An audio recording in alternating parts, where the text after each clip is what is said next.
So one of the problems you often encounter as a mixing engineer are tracks or stems that have effects printed on them. And by that I mean reverb or delay or whatever. And as a mixing engineer, it's sometimes nice to get just a dry track so that you can go in and maybe take that track in a new direction with new ideas and plugins and effects that might be better suited to where you want to go with the song. Unfortunately, a lot of bands will just print their effects, send them to you, and not include a dry signal because they maybe didn't save a version of that sound before they went ahead and put effects on it. So have a listen to what I'm talking about. I have this guitar reverb track here, and it's happening in a remix I'm working on. So here we go.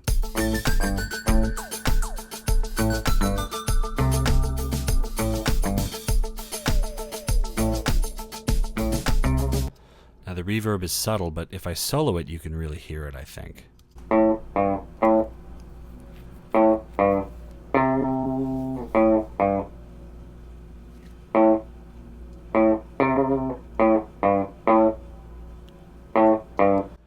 So I want to make sure that there is no reverb on this track so I can bring it in and maybe treat it differently to see if it works better in the mix in a different sort of context. I can do that using iZotope's RX5 Advanced Audio Editor.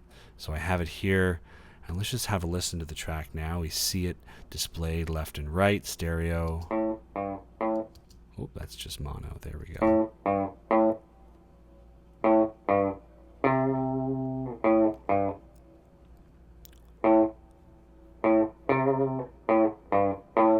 Okay, so you heard that before. What I can do is go into the D-Reverb module and just hit learn. And what that's going to do is it's going to sort of take a noise profile of the reverb and see where it is. And then we can tweak it even further. I'm just going to hit learn. Watch how fast it does this. So there we go. So now what I can do is I can preview it so you can hear the amount of reverb reduction this module has done.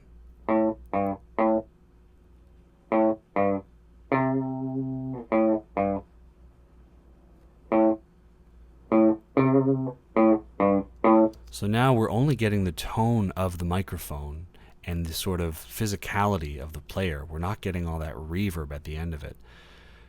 Let's bypass it so you can really hear what I'm talking about. So here's with it on. If I bypass it,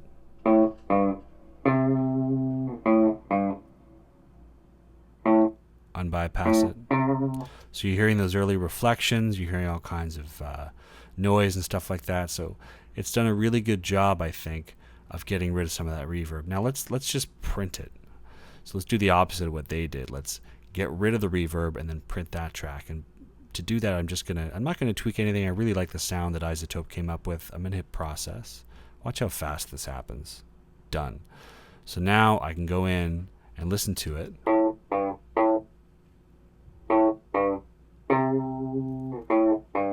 And I'm just getting the dry signal. I can take it a step further if I want and go in with some other tools, like go to instant process, for example, and just select this whole batch here so that I get no reverb happening at all. Maybe just do another pass like that and see if that gets rid of some of that lead-in reverb. So before I did that little spectral repair, sounded like this. So you can still hear some early reflections there. But if I go back to my undo down here,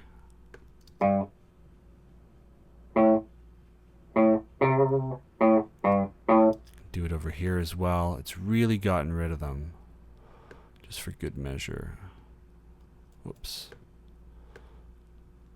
You see how quickly you can work in RX. Like, it's really fast.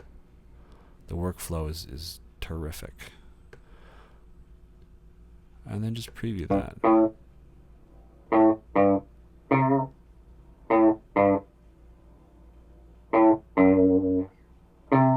So anyway, now that I have this nice dry signal, I can go in and take it in a different direction that might be better suited to the sort of goals of the artist for whom I'm mixing the track. Anyway, nice little D-Reverb module in RX5 Advanced Editor.